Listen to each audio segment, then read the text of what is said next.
My sister said, "Don't ruin this for me." I clicked cancel. Then they called, sobbing. I didn't plan on watching the wedding, not after what I learned. But when the call came, their sobs told me the truth had finally surfaced. He knew. He finally knew who had taken his place. The night I pressed cancel, I felt the weight of every betrayal stacked on my chest. My parents' voices cracked through the phone, begging me not to ruin my sister's day. My sister, my confidant, my blood, had whispered weeks earlier, "Don't make this about you." She didn't know, not then. Or maybe she did. Maybe she chose to silence me. Either way, the silence ended tonight. When I first met him, he was light itself. My future husband. Sharp suit, warm grin, eyes that locked on mine like they'd been waiting their whole life. My family adored him. My sister especially, laughing too loudly at his jokes, brushing his sleeve like it meant nothing. I told myself I was paranoid. I told myself, sisters don't cross that line. We built plans together, a house, a future, a family. My parents bragged. My sister smiled and I believed in it all. Then the signs began. His phone face down at dinner. Messages at odd hours. Her sudden distance. Excuses not to meet, not to call. My sister stopped looking me in the eye. I noticed patterns. His sudden errands coinciding with her sudden unavailability. The smell of her perfume in his car when she was studying late. Denial held me hostage until I found it. One photo hidden in his phone. My sister's hand on his chest. Her ring, not mine, sliding onto her finger. My world didn't shatter. Not the way people expect. I didn't scream. I didn't cry. I went still, ice cold. That night I promised myself one thing. No begging, no scenes, no tears. I wouldn't give them the satisfaction of my pain. I would wait, watch, plan. I told my family I was busy when invitations went out. I told my sister I understood. I smiled when she said, "You'll find someone better." Inside, I was stitching every wound into a weapon.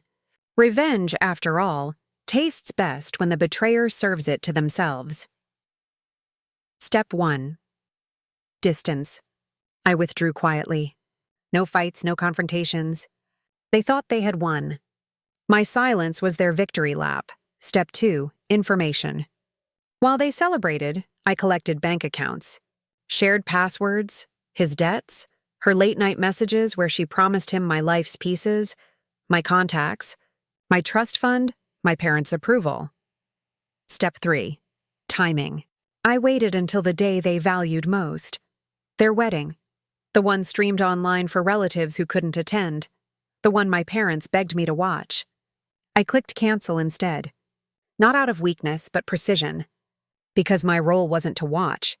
It was to reveal. An envelope left on my father's desk. A flash drive mailed to my mother. Screenshots queued and timed to release the moment vows were exchanged. Every word, every lie, every confession between them. Proof undeniable. I didn't need to stand there to watch them fall.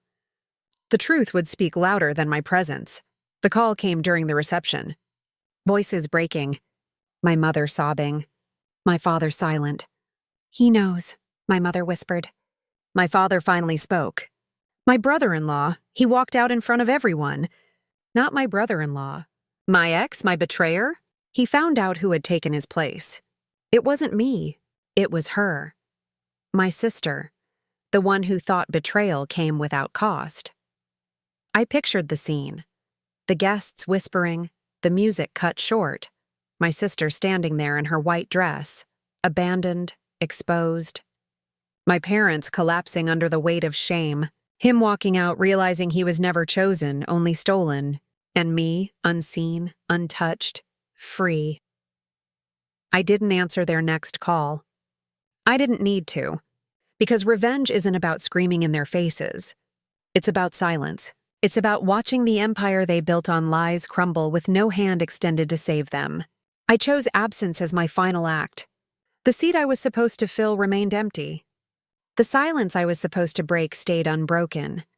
I closed my laptop, poured myself a drink, and whispered the only vow I'll ever keep.